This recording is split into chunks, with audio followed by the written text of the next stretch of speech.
Hello friends, welcome back to my channel. ఏంటి Kannayya army police dress వేసుకుంటూ అనుకుంటున్నారా? కన్నయ్య ఒక ప్రోగ్రామ్ అటెండ్ కావడానికి వెళ్తున్నాడు అనమాట. సో ఆ ప్రోగ్రామ్ ఏంటంటే మా ప్లాంట్లో వెల్ బేబీ షో ఆర్గనైజ్ చేసిరనమాట. బిలో 5 years పిల్లలందరికీ కూడా. సో పిల్లలందరూ కూడా అటెండ్ కావడానికి వెళ్ళినారు. సో కన్నయ్య కూడా వెళ్ళిండు. మేము వెళ్ళేసరికి అందరు ఉన్నారు.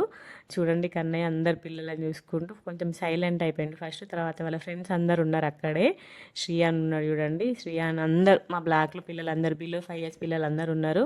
నికి పాప కూడా ఉంది. కానీ అక్కడికి వెళ్ళంగానే పిల్లలందరూ కొంచెం సైలెంట్ అయిపోయారు అనమాట. ఎందుకంటే అది హాస్పిటల్ కదా, వాళ్ళకి కొంచెం ఎంతైనా కొంచెం భయం ఉంటుంది కదా హాస్పిటల్ అంటే. హాయ్ చెప్పమంటే కూడా చెప్పట్లేదు అసలుకి. అదే మా బ్లాక్లో అయితే ఫుల్ అల్లరి అల్లరి చేస్తారు పిల్లలందరూ కూడా, గ్యాంగ్. అక్కడ హాస్పిటల్ కాబట్టి కొంచెం సైలెంట్ ఉన్నారు. ఇక్కడ చూడండి, వృంద పాప ఎంత క్యూట్గా రెడీ అయిందో. నమస్కారం పెట్టు వృంద అంటే నమస్కారం పెడుతుంది చూడండి, ఎంత క్యూట్గా. ఇంకా క్యూట్ క్యూట్ వీడియోస్ రాబోతున్నాయి. మన ఛానల్ని సబ్స్క్రైబ్ చేసుకోండి.